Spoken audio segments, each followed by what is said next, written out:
Hi everyone, my name is Mahi and welcome back to Close Encounters, the podcast. Hi everyone, my name is Mahi and welcome back to a new episode of Close Encounters, the podcast where we speak to people, but you already know that by now.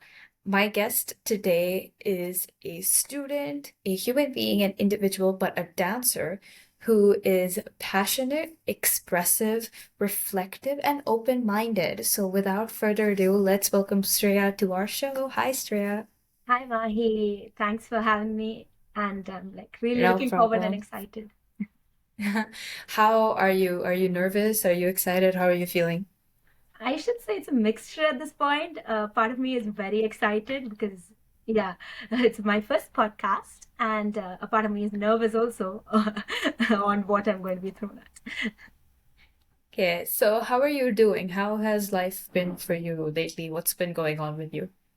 So I finished my grade 12, and yeah, I finished my boards, and now I'm in the hustle of getting the university, the applications, finding the right course, and yeah, it's like a mixture of emotion. You're sitting at home, you have nothing to do much, so you're becoming trying to be creative, but at the same time, then you start overthinking thoughts, and you get Uh, confused what I'm doing is right or wrong, and then you hear so many friends telling, I'm going for that, I'm going for this.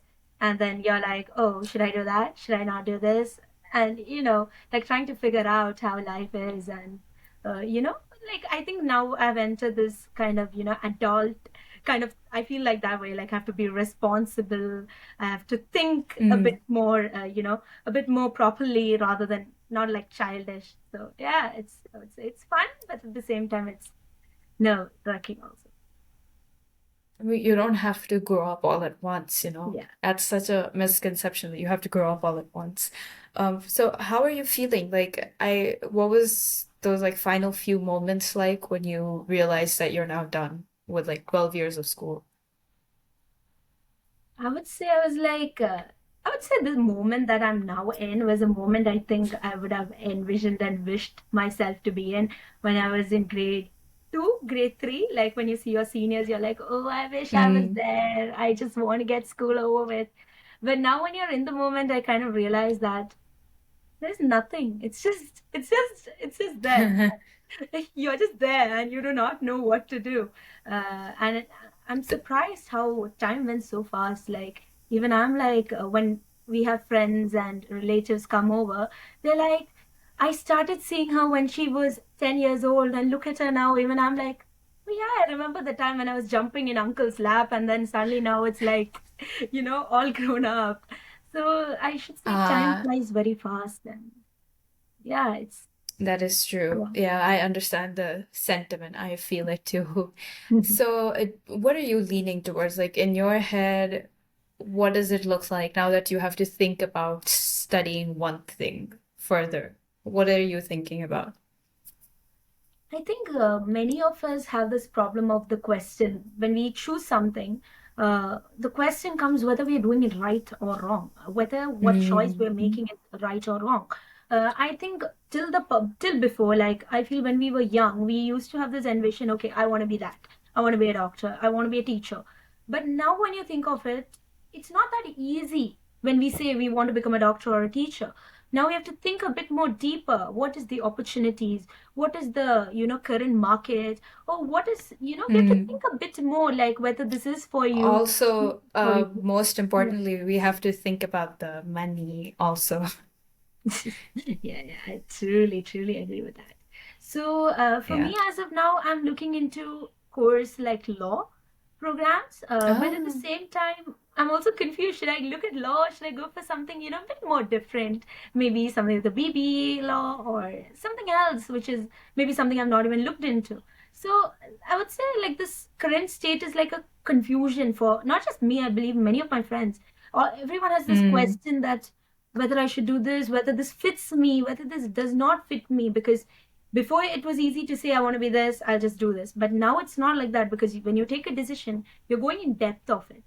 And there's no way you can come back. to the state. You're like, you will go into one route leads to another and another leads to another. So it just Yeah. goes and it flows. So I believe that is what, but many of us, I think, some of us try to just be like, okay, I don't mind. I just take this course. I don't care. I'll just do whatever comes my way. And that I sometimes when I watch my friends say that, I also watch that with astonishment. Like, how are they doing it? Like, don't they think a bit more? Shouldn't they like think what they're taking up is going to bring this risk, or would it have this, or would it have that? So, but then I believe it happens to all of us, and I think that is the beauty of life. How, always we have so many options, and then for us, Mm. when we take an initiative and decide what we want, is when we actually reach the very goal that we want to reach. And yeah, Yeah. so I believe that's the beauty of life, and I'm just enjoying the process. I feel rather than too much putting your mind into it and getting confused with that, this, Yeah. and then it comes to a point where you overstrain yourself. And why bring up Mm. unnecessary stress and tension? Just enjoy it. Whatever we take, we learn it with full heart. We do it with full dedication, and then let's see what happens after that. Yeah. We're deep thinkers. We think that Yeah. way. So we weigh out the pros and cons, and then if someone's too casual about it, you look at them and you're like, how is it so easy for you? Yeah. How are you And then doing there's it? too many opinions that you get also from both people who are Yeah. experienced and those who are not experienced also. So then you start questioning, should I listen to her? Should I listen to him? Should I listen to whom? And then when you ask your parents, they're like, you choose what you like. And then you're like, where do I go? Which route do I take? But yeah.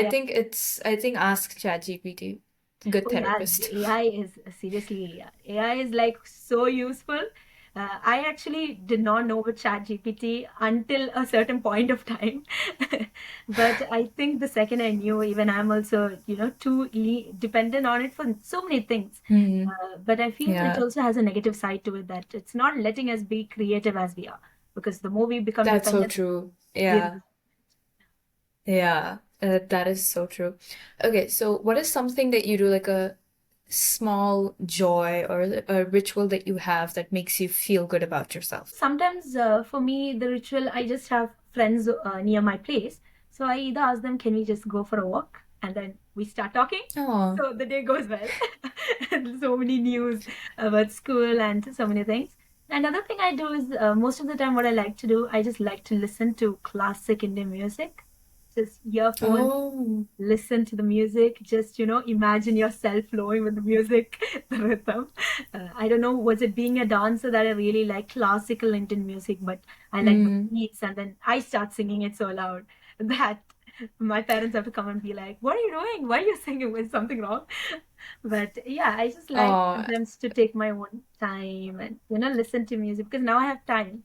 I'm like, listen to music. Sometimes I do diamond painting, which my friend suggests. yeah. And another times I write something like a journal, or something, or then Hmm. I otherwise I end up researching something up. uh, and then I have a 4-year-old brother, so it's like, yeah, most of the time is with him. He comes, starts irritating me, and then yeah, or it's the opposite way, I go and irritate him. So Oh, that's fun. Sibling kind of. We have yeah, a 15-year yeah. gap. So a lot of things which I Oh, wanted to do when yeah, I was young, I can't do it now, because, there's like that old me has sometimes gone. But when I play with him, like, that also, time just goes. So that's what I do yeah. sometimes. Yeah. Or talk to my parents S- or something. Yeah. So you research into topics. Is there like a random topic that you're very well versed in? Because I love searching about random things. So Mhm. any like random topic that you're sort of well researched into? Uh, I would not say random, but most of the time it happens that, something like, for example, when the news, whatever happens in the news, what I see, I get a bit more curious on what it is, and then I end up, searching and scrambling and rolling through what it is and what. And most of the times, randomly, what I end up searching is something you see in YouTube. Some recommendation comes, and then you Mm. start seeing it. For example, I uh, I think randomly I started watching a Netflix series about the Malaysian Airlines, the MH Oh, 130, which went yeah, missing. yeah. And the second I saw it, then the next day onwards, it's like research on what happened, why it happened, who is right, who is wrong. So, some topic just comes seriously to me. And then, yeah, I just start rambling. Sometimes it's about whether there's a multi-universe, whether we have parallel universe, we have actually Yes. aliens. Like, I like things about I the believe I believe in the multiverse. I am such a big believer in like the multiple universe thing. I'm not sure about aliens yet, but we'll get to that when we do. But yeah. yeah. So that is that. Okay, that was exciting. So, Mhm. moving on. You are a dancer, as you mentioned. So, dancing is super fun. I've also done classical dancing growing up. So, what is it about dancing that helps you connect either to yourself or the people around you, like spiritually and emotionally? How does it help you and impact your life day to day? Let's say dance. The one thing I'll just say is what happens when I dance. So for me, dance, if I, like, for example, take a scenario, the first thing when you do a dance in a stage, especially when you're doing solos, the bright light that just hits you on stage. So you don't see anyone. It's like a blank Mm, situation. Especially the lights are so bright that you don't see anyone and you feel like, you are like in your room where you're like yourself acting those emotions, those expression. And that's what I love about dance. Like we get to be someone that we are actually, like that childlike character or what we are in ourselves. yeah. We will emote it. And the best thing of dance is that I really like is you learn how to express yourself without verbally having to say it.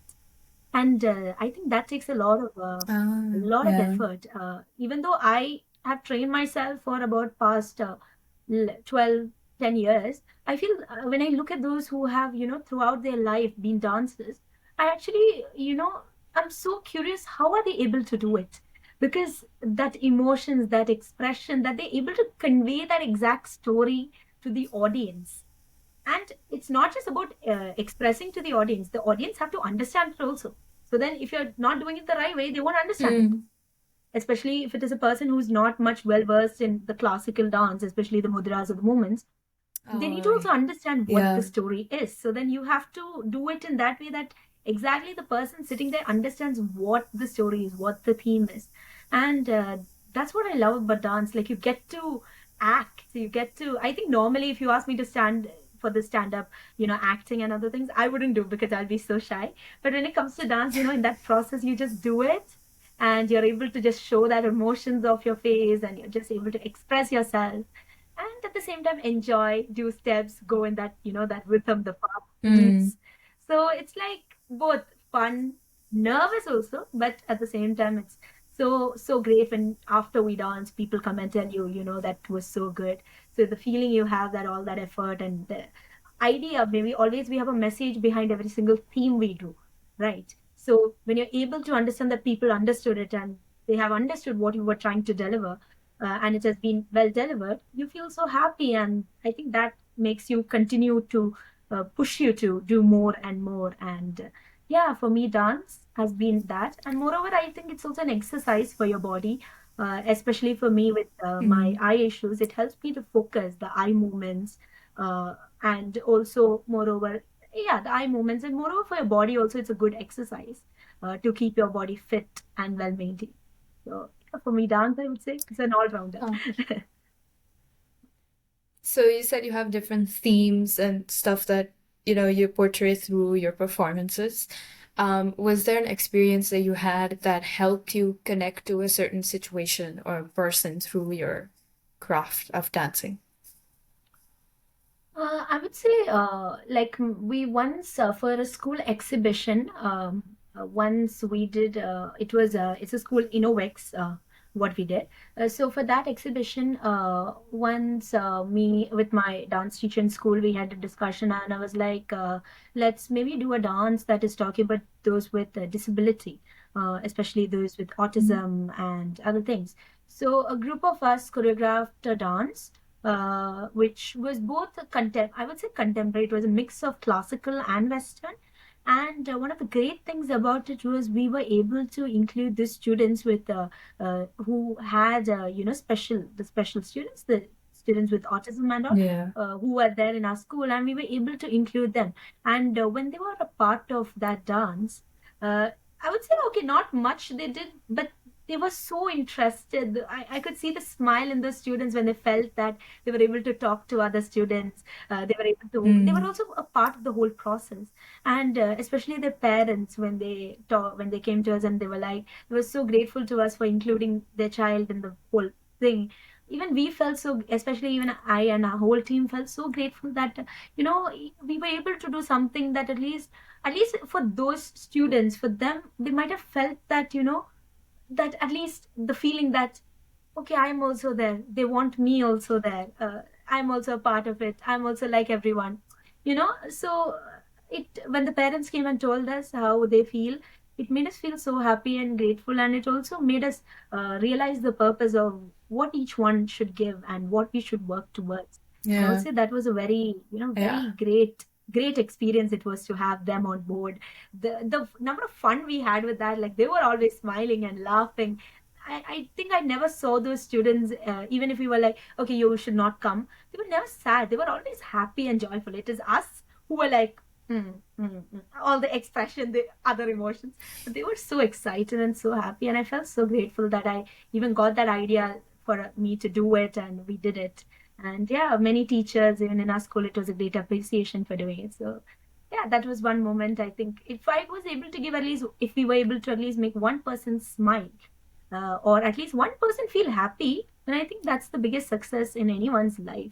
It's not about changing the whole world. Yeah. It's about changing Yeah. the small, minute Mm. things. And it always starts from the base. If you want to change the world, you must start it from the very base level.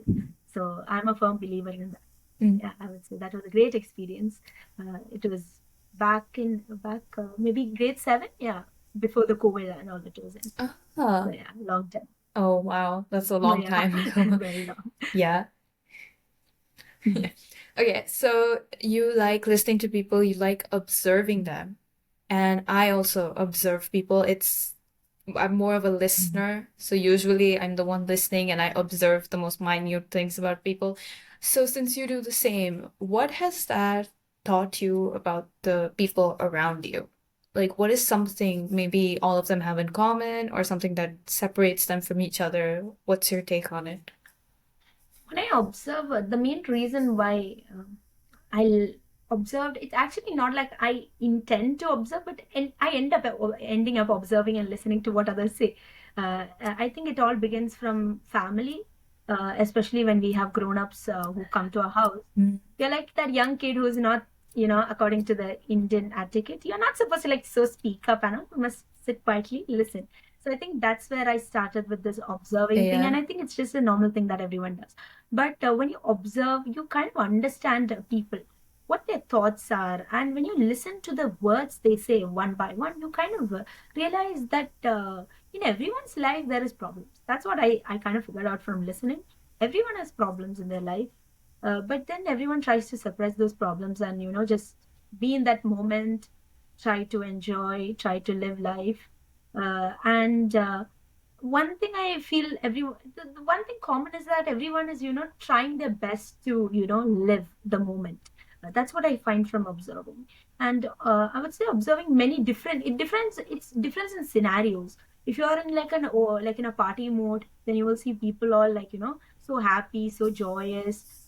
If you are in a normal maybe in a meeting when people are meeting to discuss about something, then it's a very different, a totally different circumstance where you see that people are very cautious what they want to do, what they want to take initiatives of, etc. Thankfully, I'm so Mm. grateful that I'm part of many a lot of small organizations, not so many, but yeah, kind of what is near my place and at school also. So you get to know people. I think that's what, when you observe, you kind of understand who that person is. Maybe outside they're trying to be so tough, like so confident, so tough, but then you Yeah. understand inside they're very vulnerable and fragile. Like they also have a soft side of them, and I think that's what I understand from observing. And uh, that's what I like to listen. So you kind of understand the various, experience, perspectives. You learn from it. At the same time, then you also build this curiosity of doubt. Why did they say this is right? Why did they say this way? Why do they think this is how you should do it? So I think yeah, a lot of learning Mm. happens from it. But at the same time, you also build your character, and you also realize you start making your own, you also start formulating your opinions. And just being a Mm. speaker also in many speeches, when you observe and listen, you kind of get information which textbooks, I believe, or books cannot exactly get you. So, like that also, there's a Yeah. lot of benefit from that. But other than that, I think it's a human nature to observe. But then what happens with many of us is that I think everyone observes, but then they don't realize themselves that they have observed, or are they observing. Like, you're listening, but you actually don't take in anything that they're saying. You may be in your own world. Oh, yeah, That yeah. happens. Yeah, yeah. So, I relate to yeah, that. yeah, that Yeah. happens. So, You yeah, don't process the thing. You hear it, you register it, but you don't yeah. process it. So everyone listens and observes, but many of us don't, you know. As you said, they don't exactly have, Yeah. their mind is maybe physically they're there, but emotionally, mentally, they're not there. They are thinking of something else totally different. And now we have come to this Mm. age of phone where people are like, you're sitting in a meeting or you're sitting with a group of friends. Even when we go for a hangout, I literally scold my friends. Like, are you even listening to what I'm saying? Like, they're in their phone, digging. And I'm like, are you even listening? And then they're like, what? What did you say? And then I'm like, bro, like the 2 minutes I spoke, did you not even listen to anything I told? So Oh, yeah, I think that's yeah, bad. many of I think technology also, there's two sides. There's a benefit to it, but there's also like a negative side to it totally. Yeah. So would you say you're a social media user then, or you don't have any form of social media? I do have social media. I wouldn't say I don't. But I would say compared to many others, I use it to a limit. I don't use it like so much. Like I'm not too into it uh, that much, but I do use it to, connect with people. Maybe for Instagram example, there are many people who follow me who were my previous classmates who studied with me when I was very young, or people who have who we knew very close, but then they shifted from the area they used to live. Mm. So like that you're able to connect to people and you're able to see how they grew up, because now I have many friends who were with me in third grade. Now to see their photos, the post, I'm like, oh, you look very different from when you were young. So you reconnect with a lot of people. So I think social media, yeah, I use it to a limit, and I wouldn't say I'm like too much into it. So I just use it to a limit. I just look at what others do, mostly what are they doing and how are they going doing well, or etc. Yeah. Is there something about yourself, like when people speak to you for the first time, is there something that in your mind you wish they'd ask about you, but they never end up asking? Is there any question or like any specific topic you wish people would ask you about? Uh, No, usually they ask me the right thing itself. I don't keep any form of expectations that they should ask me this particular thing. But whatever they end up asking me would be something that I'm very interested to speak about or say to them about. Uh, Sometimes it's about academics. There are some students, they like message me and ask me advice. What did you do? And I'm like, okay, I'm not a professional in it, but I'll just tell from what I experience, and then I say. Other times they tell me, oh, I thought, like sometimes the comments are very different also. Like some people who talk to me the first time, they're like, after talking to me, they're like, oh, first I thought you are like that very, very, so, not like interactive kind of person. You will be so like, uh, Quiet, yeah, shy, shy, or reserved, they kind say of. the other way. Like, I thought you were a bit more, firm and a bit more strict and a bit more bossy. I get that Mm. comment. Like, we thought you wouldn't talk to us, but when we start talking, we realize that you like talking. Like, you just want to talk to someone. So yeah, some people like overread you, or I say they judge you. But that's all part of human business. I don't mind it at all. You judge me the way you want, because every person sees differently. I believe beauty lies in the eyes of the Mm. beholder. So everyone sees it differently. So it's Yeah. fine. We just accept the world. I don't usually have any problem with anyone looking at me this way or that way. Or so yeah. For me, it's all well and good. So you say yeah. So you said you see things differently. It's such an interesting point because you mentioned that you don't think anyone is right or wrong because it all depends on a person's experience and how they view things. What led you to that belief? Like, was there a scenario or an experience where you were like, no one's right, no one's wrong, it's how you look at things? I think It's not just one experience. How, like I said before, one thing leads you to another. So I think it's the countless experiences or situations that I overcame with that same problem that I come to this conclusion that nobody's right, nobody's wrong. The very nearest example that I will take is um, like.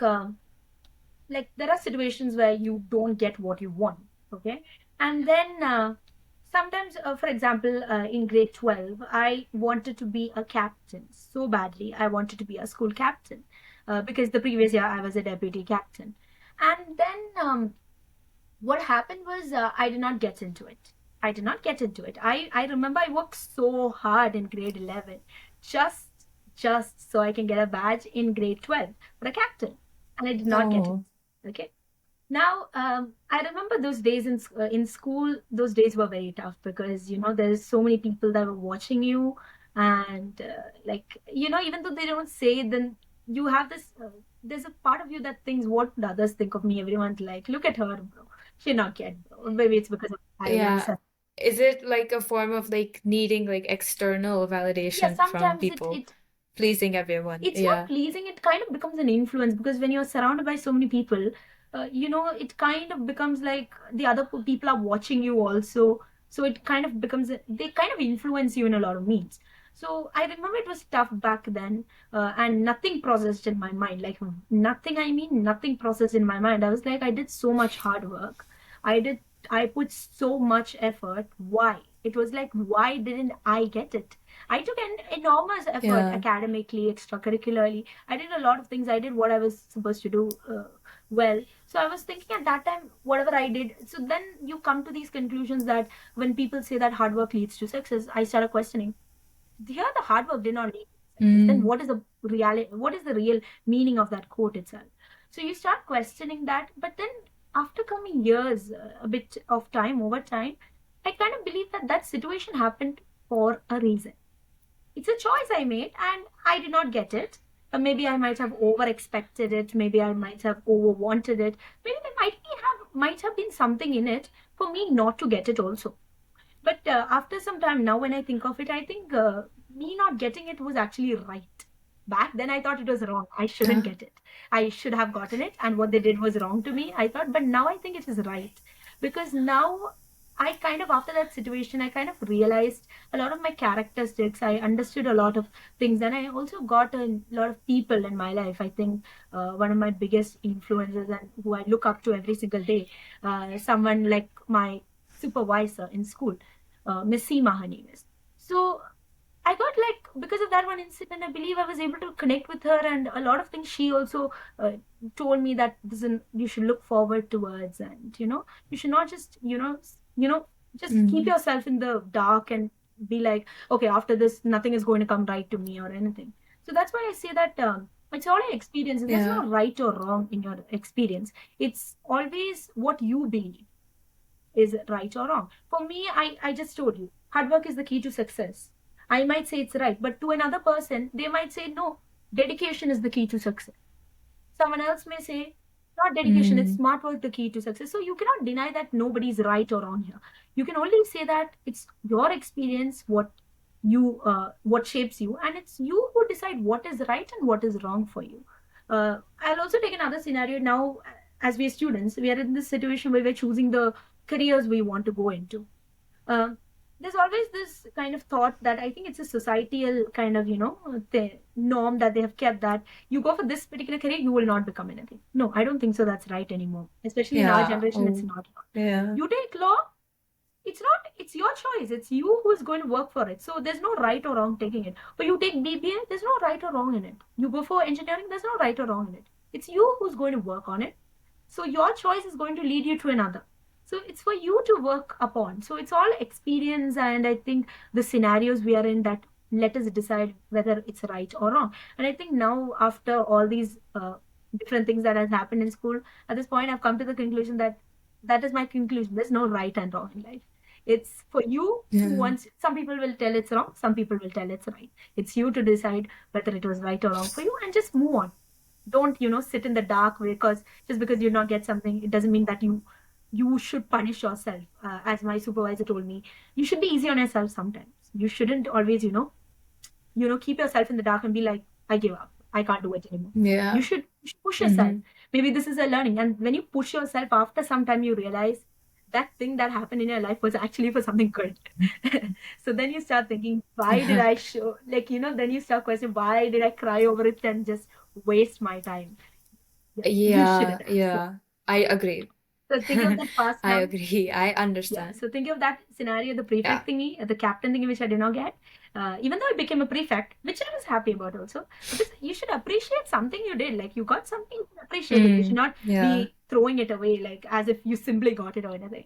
So yeah, I should say now think of it, I'm like, why did I even cry over it? Like why? Why did I cry over it? It was not the greatest thing in life. So then you become bolder. So next time you face something like this, you know what you should think before you act. So yeah, each Mm, experience has its own meaning, wow. I believe. Yeah, you are very well spoken and you are very wise beyond your years. You hold a good sense of maturity that most people our age do not have. So, good job. If you ask my parents, they will say And the opposite way. They will say, "You're not mature. She's not mature." Parents, they will never. They look for your best. They don't agree, sees to your yeah. face. But when you're not there, when it's someone else there, they will always praise their kids and be like, my daughter is this, my daughter is that, but they will never tell it to you. Admit, They don't want to boost your yes, ego. They want to keep you humble, like yes. relax.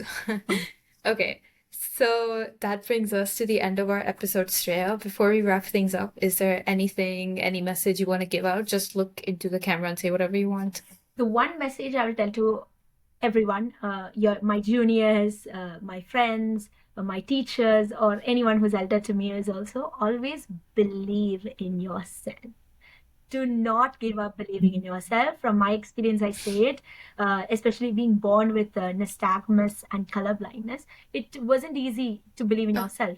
And there's be countless situations when you make a choice in your life. There's going to be so many setbacks that's going to come straight at you. But at all those moments, it's about believing yourself. You need to understand who you are, and you need to just move on and work hard and just go to keep your goal straight, set your mind to it and work for it. There's nothing impossible. That's what I clearly write everywhere. The word impossible itself means it's Mm, possible. So just believe in yourself and just work ahead. If you're facing any troubles in your life, take a moment, calm yourself. Don't take any decisions at that point when you're sad, because it's obviously irrational. It wouldn't be logic at that point because you're mm, sad. Just give yourself some time, calm yourself in your own way, and remember, it's you who has to take the initiative. Nobody can draw the route for you. You have to shape your own route. So it's your choices that leads you to where you reach. And everyone can help you, support you, cheer you. Some may also not cheer you, but you should just be believing in yourself. And when you believe in yourself, whatever comes your way, you will be able to overcome anything in life. And I'm an example of that. So, and still I'm working as an wow. example for that. So believe in yourself, and I'm pretty sure everyone will reach the goal in this world, and together we all will be able to make a change in the world. Pretty sure everyone will be. And that's my message to you all. Love you all and take care. Oh, wow, that was so sweet. Wow, that was very inspiring. Good job. Very good job. So that brings us to the end of our episode. Thank you for watching. And Shreya, thank you for being here. I love talking to you and hearing your perspective on things. Even for Very me, Mahi, it refreshing. was so great talking to you. I think I was like all Oh, relaxed, so calm. All it was fun. It was oh, fun. yeah. And thank you all for watching. If you liked it, thumbs up, subscribe, do all the fun stuff, comment below. And I will see you all in our next episode. Bye bye. Bye.